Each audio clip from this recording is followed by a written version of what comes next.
comments? Anything anybody need to say?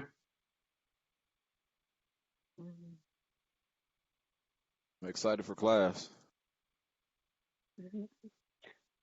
Ditto. It says you're talking, but I can't hear you. Oh, can you hear me now, Instructor Keith? Yep, go ahead. Yeah, I said I'm excited for class. That's always good. That's what I like to hear. I said ditto. Sweet. That's what I like to hear. Can somebody recap Salama 2 on what we talked about last week with the Four Noble Truths? Oh, you're asking someone to recap me. Okay. Yep, yep.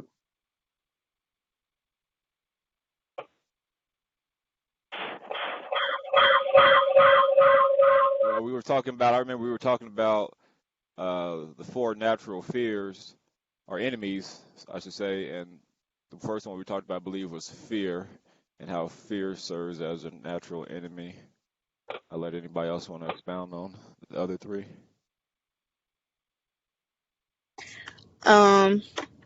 So for fear, what I recall, because I don't have my notes in front of me, but from what I recall, fear is a natural enemy because it keeps us from actually stepping out and doing what basically a lot of people let their fear get in the way of them taking leaps in life because they are scared or they have a fear of what might happen or what might not happen. So that's why fear is a natural enemy, from what I remember. And then number two was the natural enemy was clarity. Number three, the natural enemy was power. And number four, the natural enemy was death, old age, and time. And if anybody else want to expound on the other three, you are welcome to.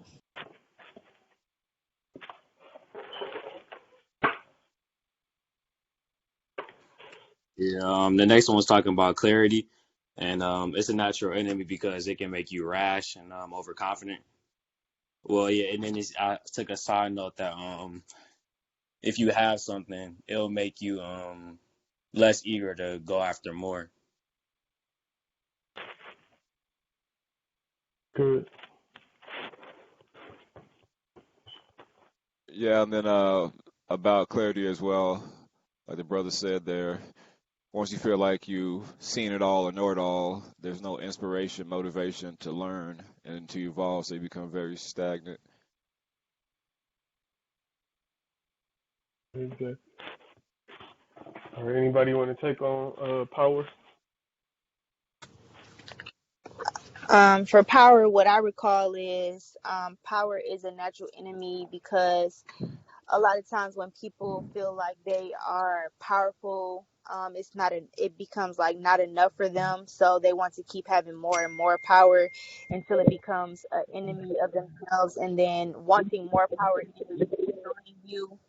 Um, we use, or you used, instructor, the example of Donald Trump being the most powerful man in the world.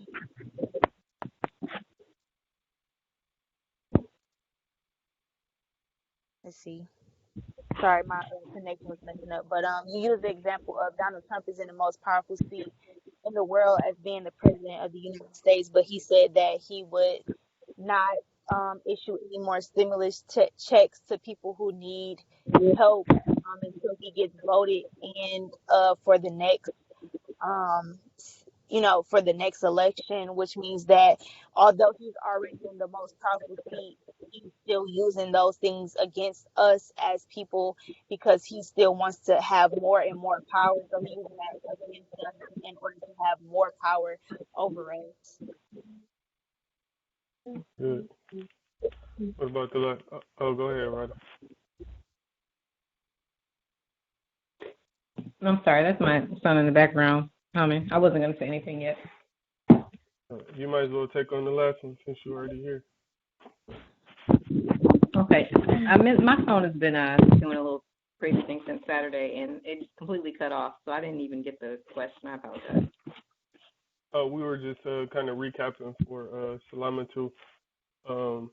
everything that we kind of talked about last week with the four natural enemies, and they went through the first three already, so the last one just needs to be expounded on. Fear I don't and know if old. it's me, but I can't hear anything. You can't hear me or instructor, or is it just me? Or? You just got off. Hear me? I can hear everybody. Might be a few links that are acting up.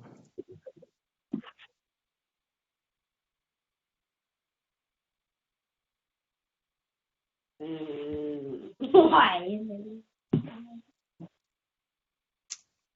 I can kick it I off. can't hear you, Instructor Nate. I can't hear you.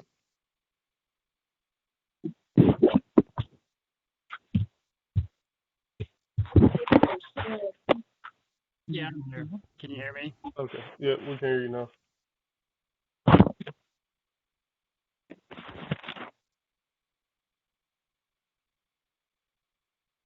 Should I? Are you? Yeah, go ahead. You do. Okay. Yeah, the fourth would be the fear of old age and death. Yeah, what about it? Why is it a natural enemy?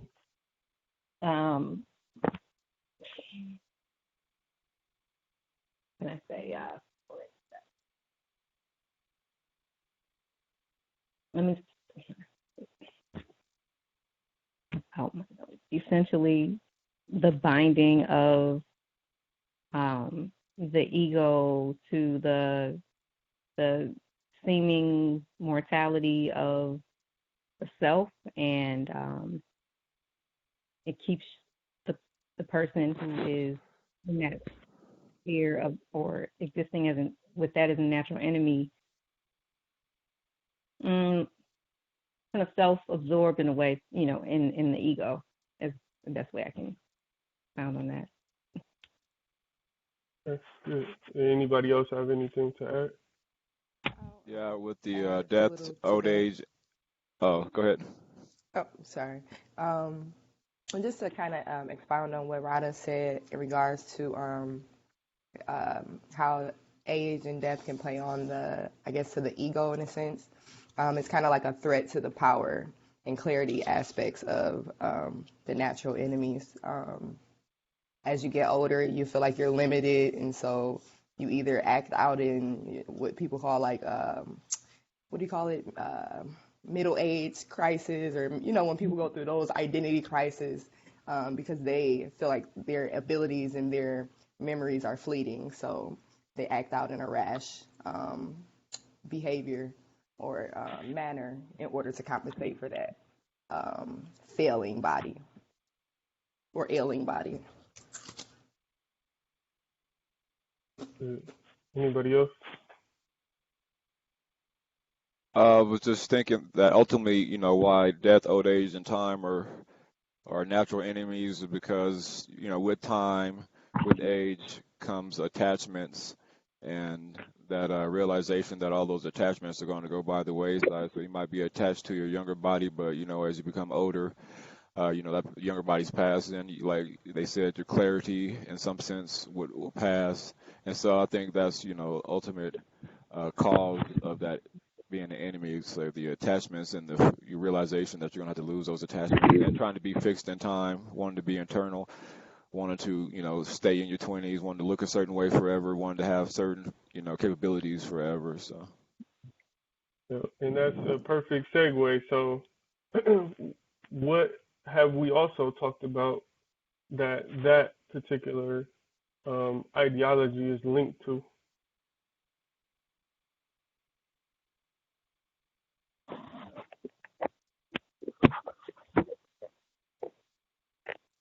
Is it death or time? With the idea of clinging to something, what is that related to that we also talked about? Suffering. Yeah. So out of the Four Noble Truths, which one is that? It would be the first one. Or no. Suffering is caused by desire. Exactly. So which one is that? The second one. Yeah, perfect. Okay. Somebody else has something?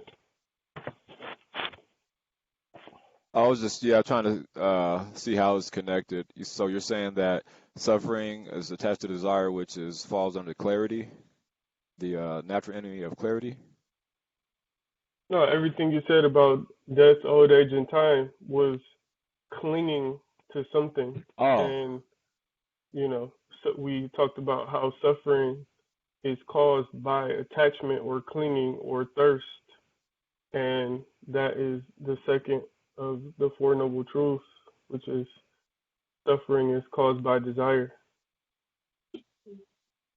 got So it. So you can see how you, they all go together. Go ahead. so can you just go run down? Okay, we had power, we had clarity, death and old age. I'm missing one because then I heard somebody start talking about 9. So the first one is fear. The second Okay, one is fear. clarity. The Okay, third one is power, and then the fourth one is time, old age, and death. okay, And that's got the it. four natural enemies. Okay, But those four natural enemies are linked to the Four Noble Truths in the Eightfold Path. So it's all interconnected. So that's what we've been going through and are about to go through. So we went through the four okay, natural enemies last week. The week before we went through the Four Noble Truths. And today is going to be the first in the Eightfold Path. okay. Thank you, instructor. Yeah, no Thank problem. you, family. Thank you all for recapping that. All right. So the first of the Eightfold Path is actually called right view or right understanding.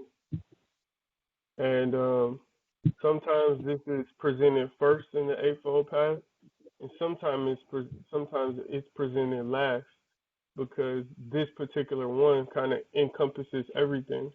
So we can look at it either starting from the foundation of the pyramid and going up because it does pervade everything. So it's kind of like the base.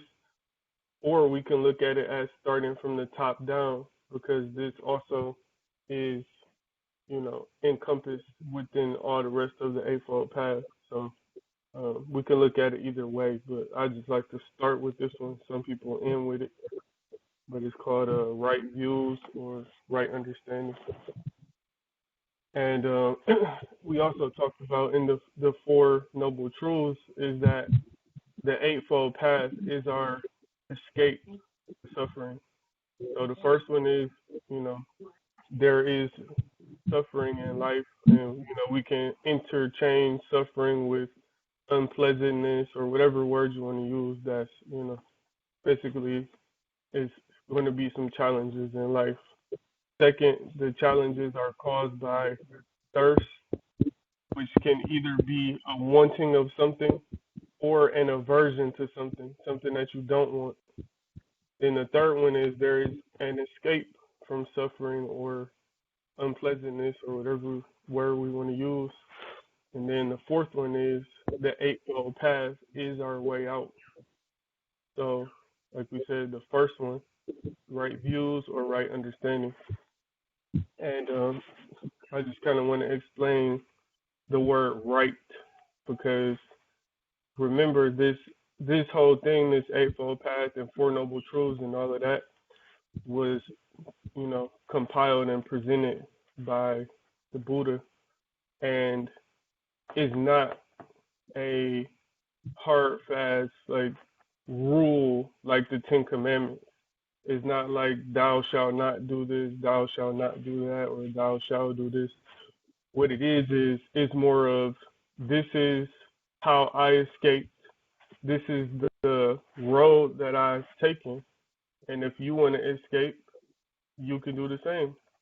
If not, it's up to you. But it's not you should do this or else there's going to be consequences. So when we use the word right, it's not is not a commandment.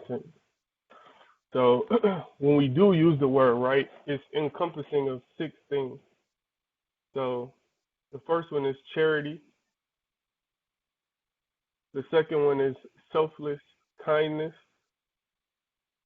And I'll repeat these if I'm going too fast, if anybody is writing. The fourth one is humility. The third one is humility and patience. They go together. The fourth one is perseverance. The fifth one is tranquility. And number 6 is wisdom. And we kind of want to lay this foundation of what we mean by the word right, because every one of the paths in the Eightfold Path start with right. It's going to be right something.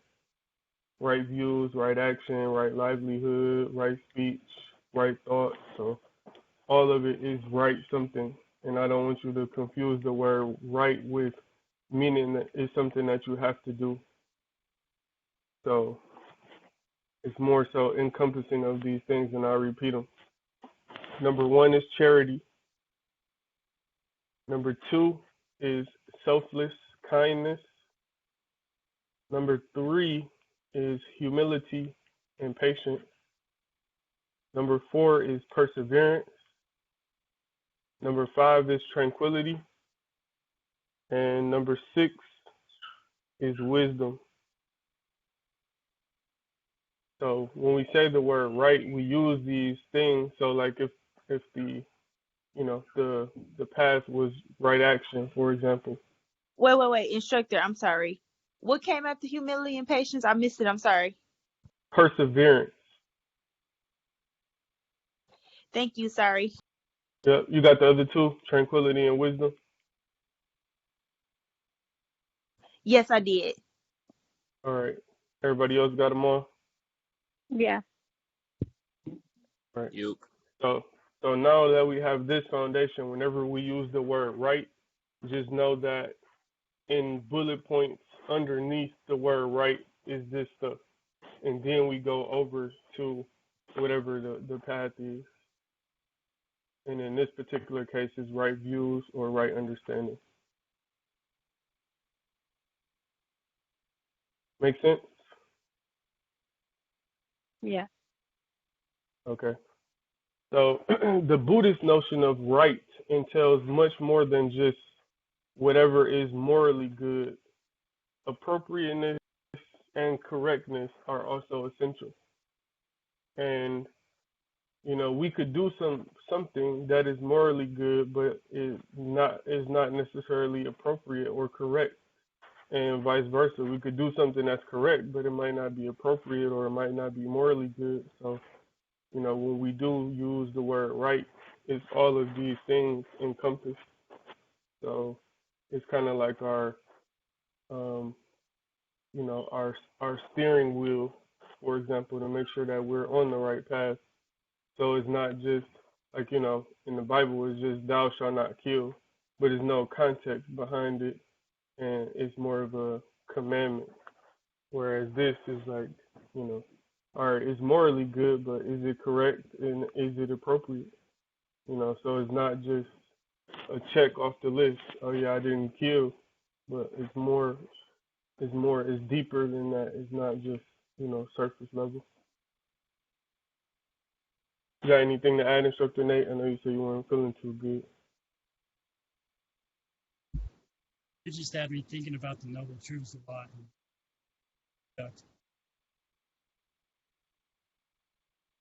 You blanked out.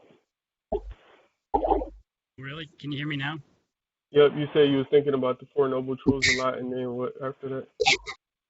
And it really got me thinking about right conduct, because that's exactly what you were talking about. Also, the first one, the realizing that the nature of suffering, the true realization that the way out of that is to get in tune with your true self. Only by letting go of self-ignorance and releasing those cravings and desires, will you be able to truly understand how to escape your suffering. Yeah, that's deep. Appreciate it. Anytime. All right. Yeah, thank you. Anybody else got any questions or comments before we go into this? You did say that this is recorded, right? Yes, it's recorded. Okay, great. I'm taking notes, but I'd love to be able to go over it as well. Yep, for sure. Yeah, that's the beauty of doing this virtually, is that we do have this forever archived. Wonderful. Thank you, instructor. Yep, no problem. All right. So moving into right views, right understanding, it is governed by the question, why do I do what I do? I'll repeat that again. This right views or right understanding is governed by the question, why do I do what I do? What answers do you have? By right views, the Buddha meant your motives and your goals. No action in your life should be mindless. A spiritual person knows why he or she acts. And this is directly related to the art, the discipline, in that, if you're in combat and there is no stimulus, you won't move. What will be the point? Right? If somebody gives you a blow that's out of interval, why would I maneuver on that? Moving will only put me in a vulnerable position at that point. So I don't move unless it's a viable stimulus or stimuli to move on. And it's the same with this. Like, nothing in life that we do should be mindless. Like, anything, not even walking to put the keys on the wall, or going to the bathroom, or taking something out of the refrigerator. Like, everything that we do should be mindful and with a purpose, even down to every step that we take. And a lot of people say that perfection doesn't exist, but if you took one step and it got you from point A to point B, was that not a perfect step?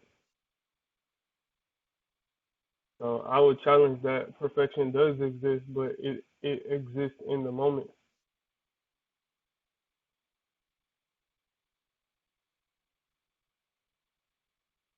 Anybody got any questions or comments so far?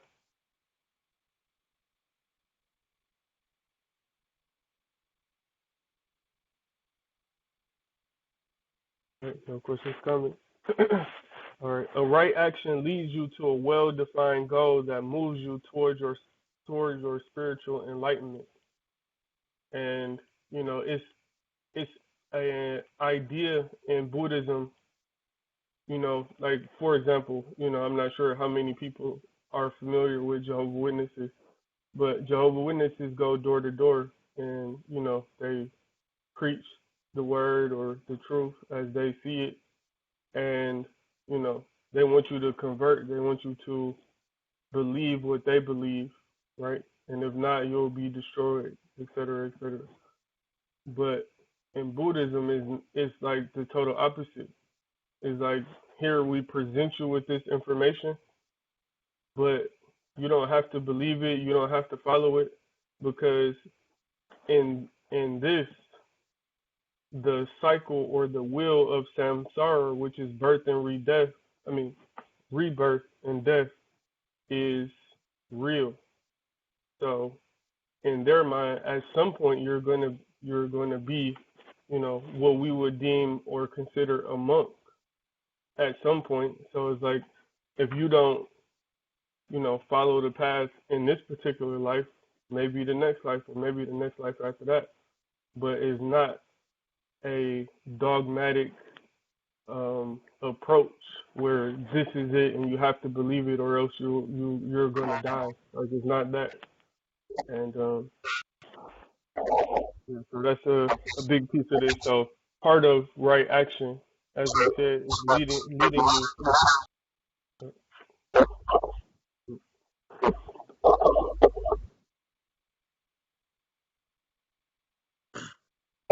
Hello? So you just Hello, basically hello. described the second fold, which is right action, or you still talk about right views?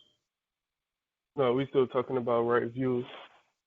It says Okay. All a right. right action leads to a well-defined goal that moves you towards your spiritual enlightenment.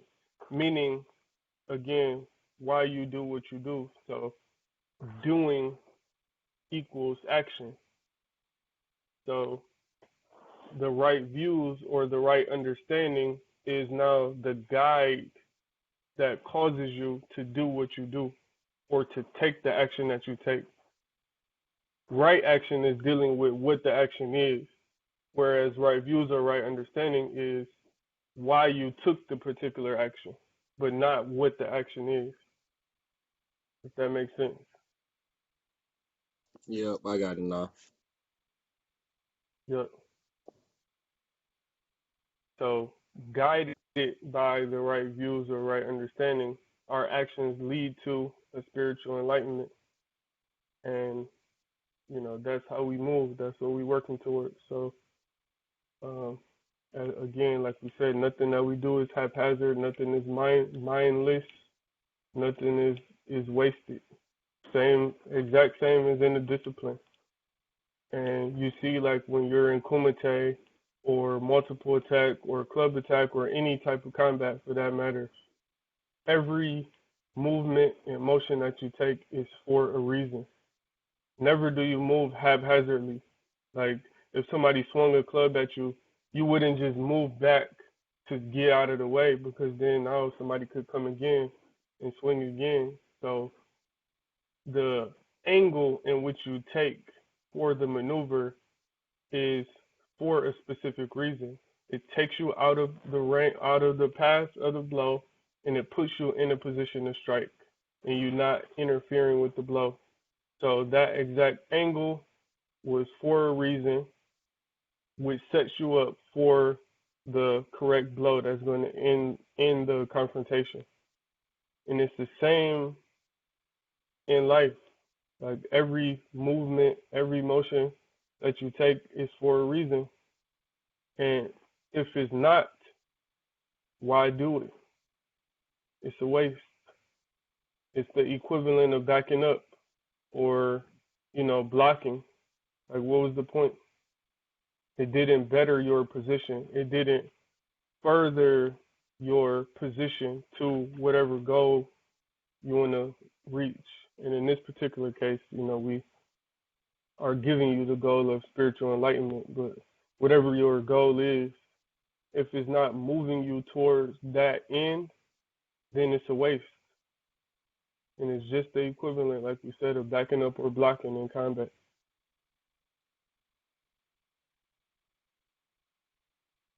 Questions, comments?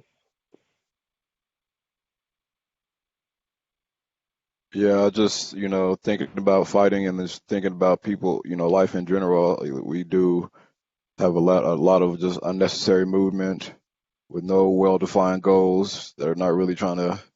Sometimes you're just moving for the sake of moving out of fear or whatever, but not, orienting all of our movement towards spiritual enlightenment. For sure. So, this is the thing, as I think it was Spider-Man, but they said, with great power comes great responsibility. So now that we have this information, now it's incumbent upon us to be responsible for what we do and how we move, because everybody doesn't have right views.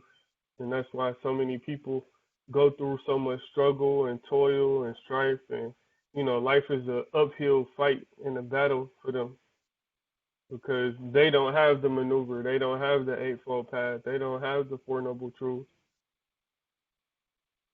But we do. So, it's incumbent upon us to use it as well as be the example for other people.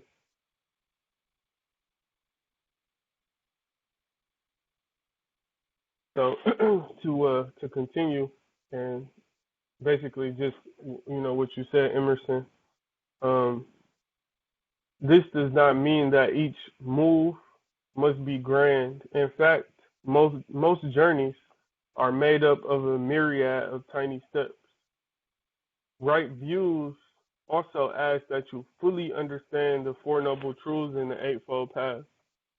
So this is another reason why I said that, sometimes we end with this one and sometimes we begin with it, because right views or right understanding is also a right view or right understanding of the Four Noble Truths and the Eightfold Path. So you see that if you start with it, you don't necessarily have the whole Eightfold Path yet. So, but I like to start with it just kind of to lay the foundation. So you see where we're going, and then this is encompassing of all of the other 7. Questions, comments?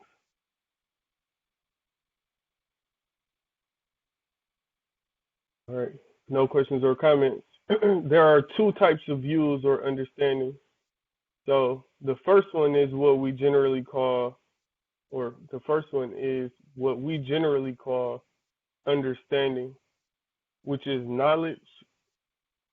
It's an accumulated memory and intellectual grasping of a subject according to certain data given. This is called knowing accordingly and is not very deep. So that's the first type of view or understanding, which is basically just like surface knowledge. Like, you know what a remote is, or, you know what a cell phone is. But if somebody said, how does it work? What's the inner components of it? How many resistors and capacitors does it have?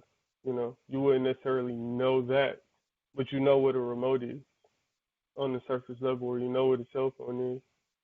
And that knowing goes right back to the Four Noble Truths, right? Which is clarity. Because once you know something, now you limit its capacity or its functionality. Because whatever you know it as, it can only be that thing. Can't be any greater than that. So now that I know this is a remote, it can't be a weapon, or whatever we want to use it as, because this is what we know this thing as.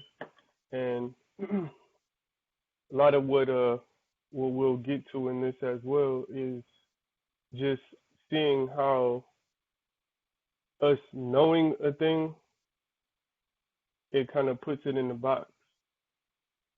And when it doesn't behave how we think it should behave, that is the source of suffering or discomfort for us, because it should be this way. But what happens when it's not? And that's a lot of why right views is so important, and right understanding. And I'll give you the second one, and then we'll go back to this part of the conversation. So the second part is real deep understanding, or what we call penetration, and it's seeing a thing in its true nature without name and label. This penetration is only possible when the mind is free from all impurities and is fully developed. Eventually, right views lead to meditation and accepting that all things are interconnected as part of a whole. And so now that we've said that, this is the path of wisdom. This is the first in the path of wisdom. So remember, we said it's the Eightfold Path, which is 8 individual things, but those 8 individual things are set into 3 subcategories. So it's the path of wisdom, it's the path of morality, and it's the path of meditation. But we just said that right views lead to meditation, and meditation is actually the last of the Eightfold Path. So that's why this can either be the foundation of the pyramid, or it can be the capstone, because it's all, just an infinite cycle. But again, as I always say, all roads lead to meditation. So, whatever order we put it in doesn't really matter. But this second part is the crux of right views or right understanding, is like the takeaways is seeing a thing in its true nature without name and label, and then accepting that all things are interconnected as part of a whole. So in knowing that, who are you to judge? Because you don't know where this thing fits into the whole. So we might see, a less fortunate person, and, a judgment may come into our mind about that person. But that person's role in this life may be to be homeless, because he could be working out karma, or he can be an example for you to be appreciative of what you have. So who are we to judge when we don't know his role in the whole scheme of things? We don't know his piece of the puzzle in the grand puzzle that the universe has laid out for us. So right views are just not seeing things as this or that, but just seeing it as stimulus and phenomena. That's it. Just like in multiple attack, just like in Kumite, we don't judge and say, oh, that blow is very powerful, let me move out the way. It's just my goal is to put a hand or a foot on the person. Their fist is in my way, so I maneuver to put myself in a position to strike. And it's the same with this. We're not judging anything. We're not calling it whatever. It's just phenomena. It's just happenings in the universe.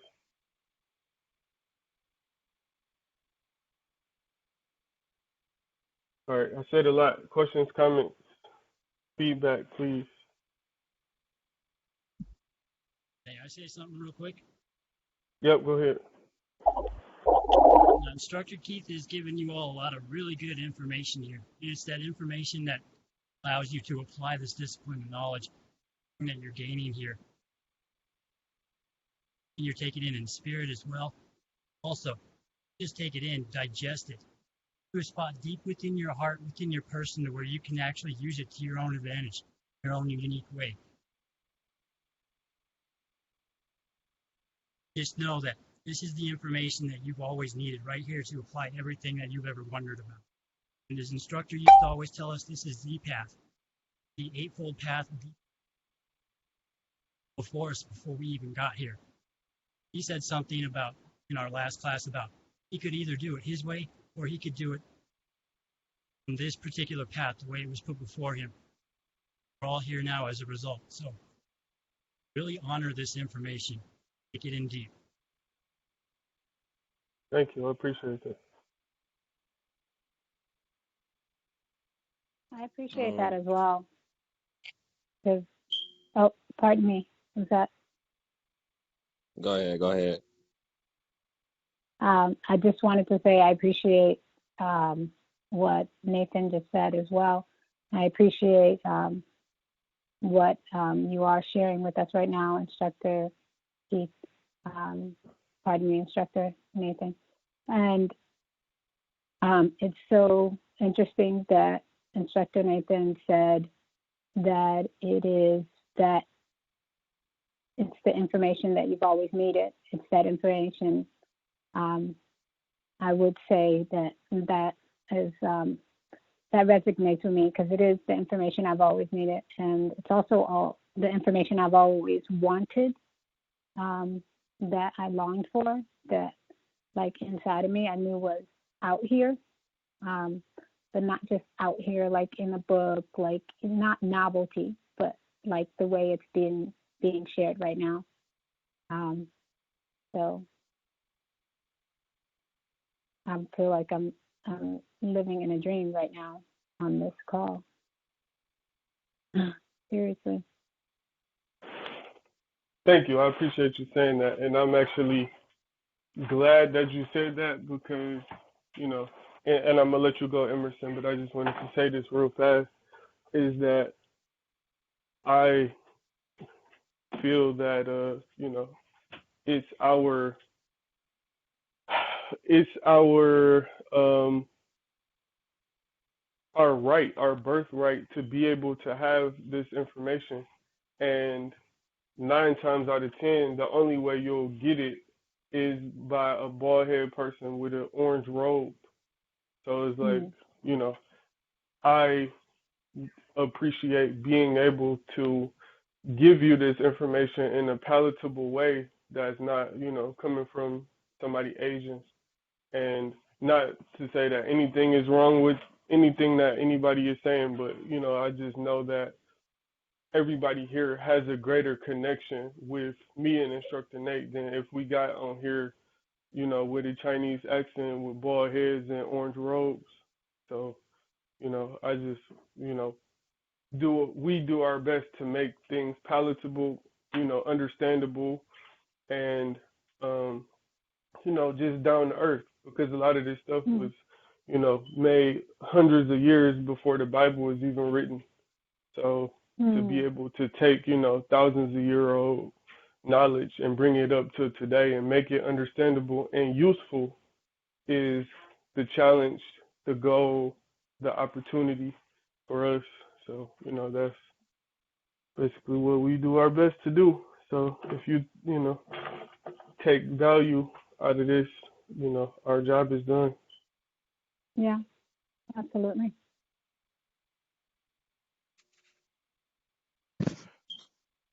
I just listen to all your talk. It just inspires so many thoughts. I just open myself up to what everybody's contributing, and it's the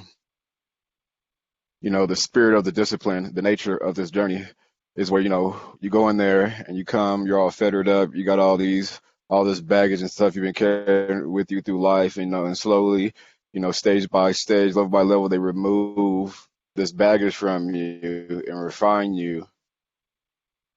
They're doing with our understanding of the universe is we've been conditioned in all these years, all kind of different myths and fab truths into us, and now we're removing it and getting back to the essence, the highest fidelity of the signal, and what's really been working for me, which I want to share with everybody, because is studying ancient civilizations and studying their philosophy. Like Instructor Key said, they weren't the first people to, you could trace it back, because, I was thinking when we talked about the scene, the two views, we were talking about the seen and the unseen, they had that in the old god, they had Amun and Amunet, it was Amun Ra, the, unseen and the seen principles. And what was really, when I study these things on everything, is they viewed everything as the artwork, and just like any artwork, you can see it, for what it is. That girl in the middle of a street, watch at a stop sign, waiting. But then that hidden meaning, where you start to ask some questions and start to discover some wisdoms and some truths and some ethics. And so, really study, view of the world, because it will really help shave off a lot of these unnatural and falsely manufactured thoughts we have about how things operate and how we operate and what we are. So. Yeah, that's excellent. And, that's the thing, as they say too, it's only one story, and it's just told, many different ways, many different times, with different characters. And, but truth is universal. And, that's what we are doing our best to offer. And, that's what it's about.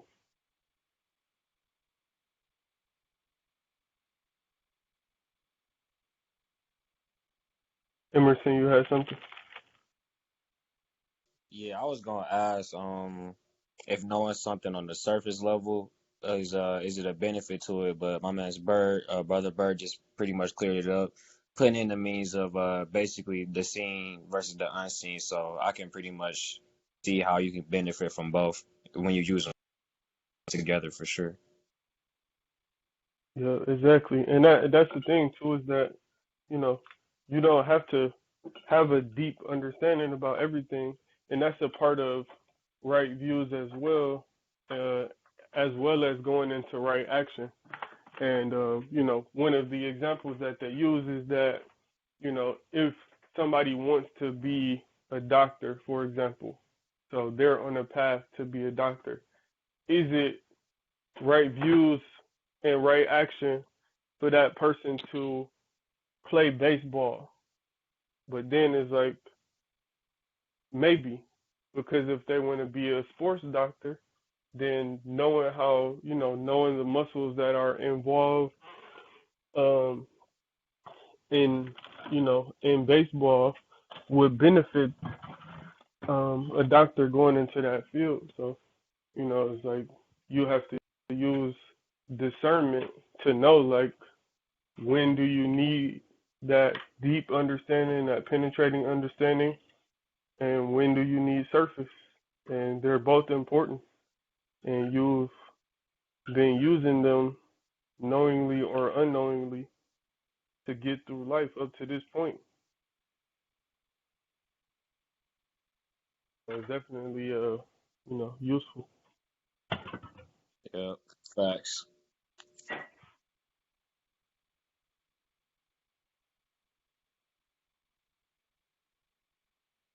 Somebody else, questions, comments?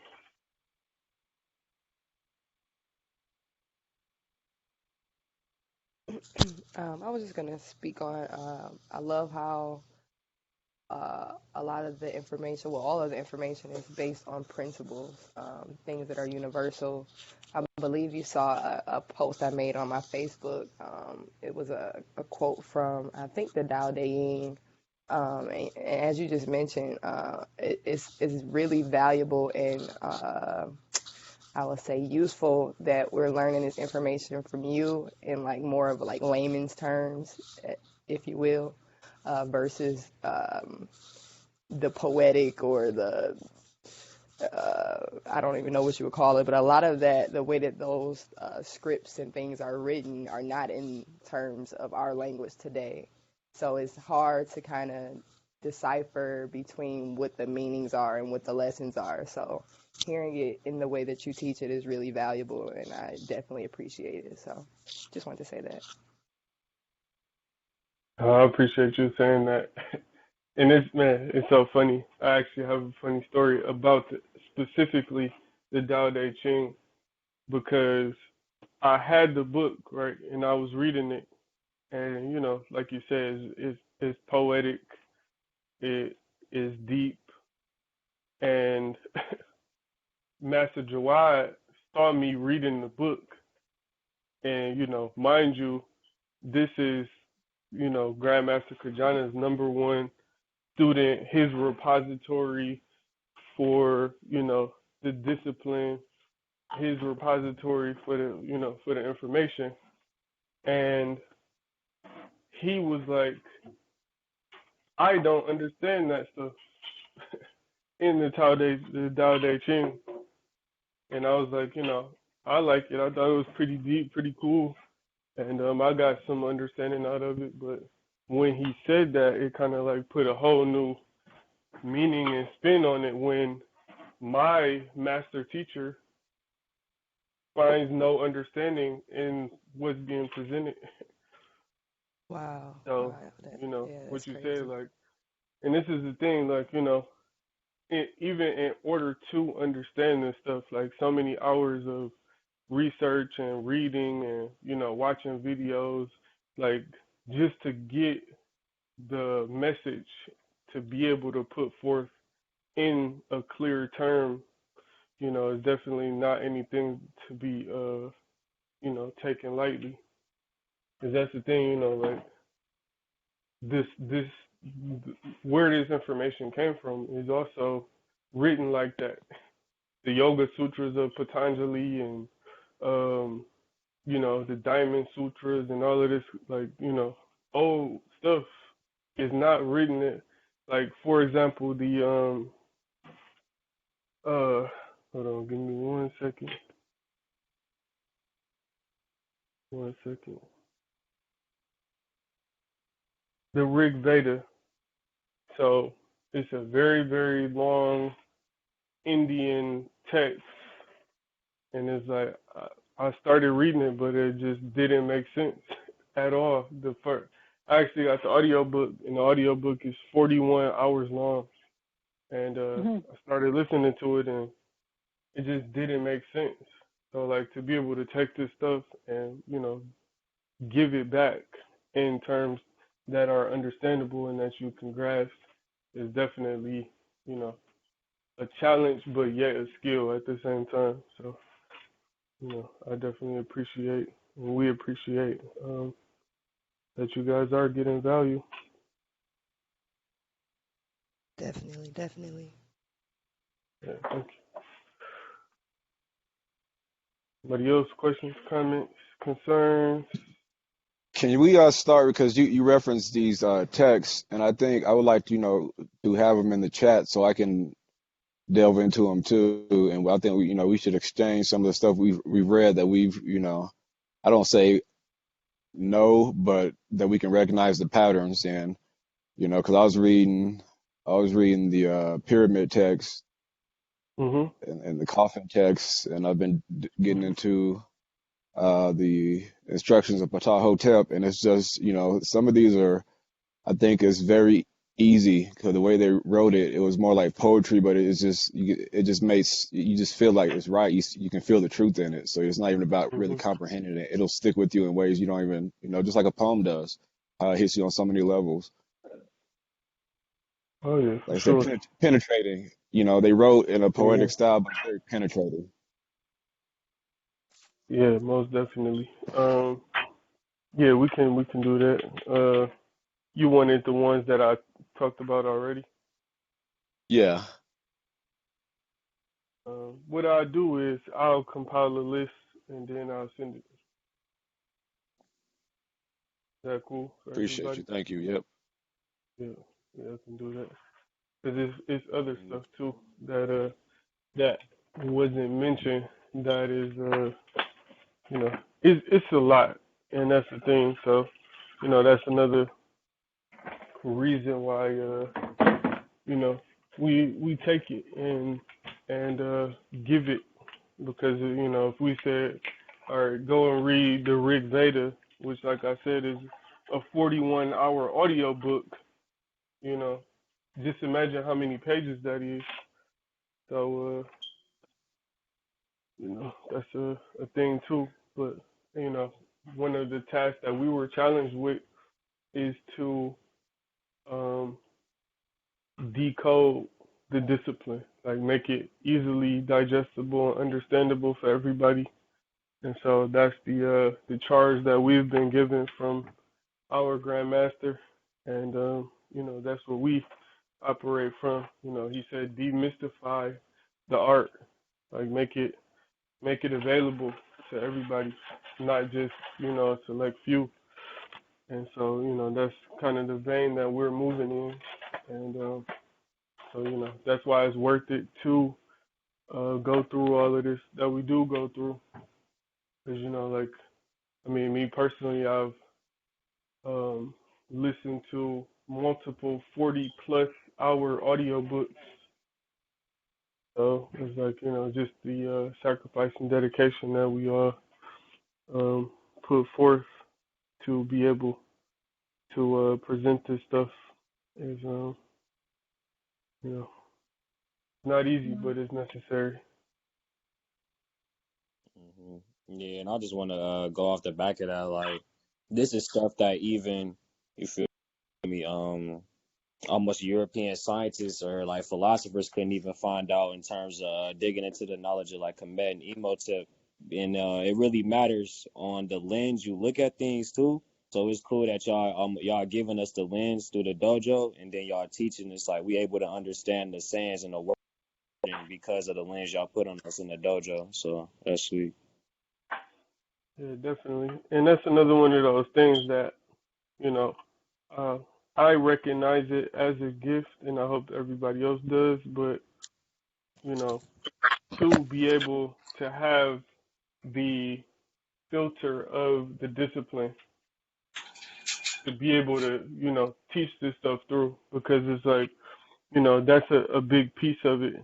And that's actually a big piece of why we incarnated on this plane too, as we talked about. But to be able to move and manipulate energy, to be able to overcome fear, just a lot of different stuff that people have talked about over the ages.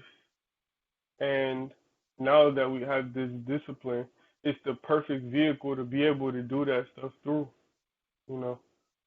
And also, it's the perfect tool to teach from, because you see how we use examples from multiple attack, from Kumite, and different things like that, to now be able to convey these concepts that would be abstract if not for the discipline.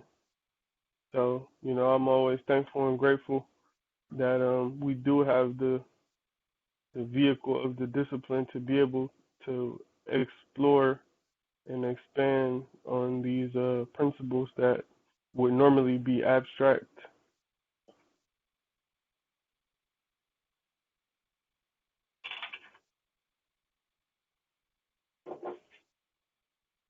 Any other questions, comments? Anybody need to say anything? Anything that anybody didn't understand? Anything didn't make sense?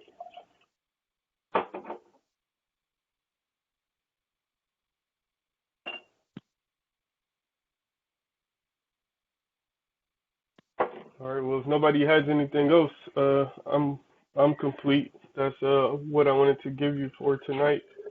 It's the first in the Eightfold Path, and also when you write your notes, make sure this is the first in the wisdom path.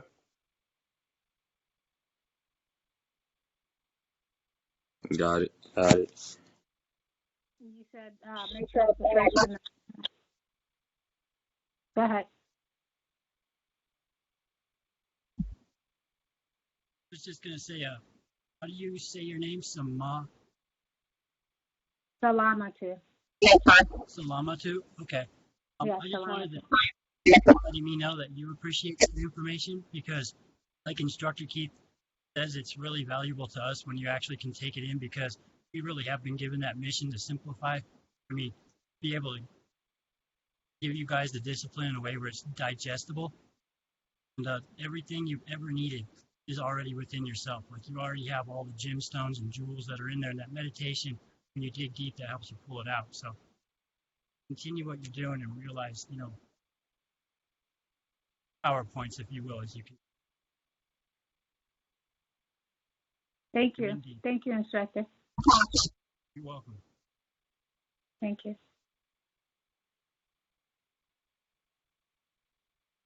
Mm-hmm.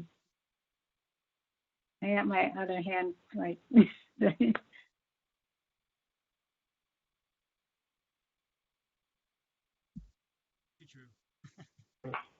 All right, yeah. Well, good night, everybody. If nobody else has anything else, I appreciate everybody for coming.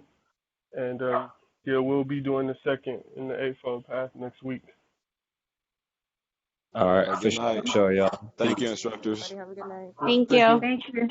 Good night. Thanks, Good night, Instructor. everybody. Good Have a night. perfect night. Safety, peace, love. Good night, everybody. Peace and love. Peace and love, family.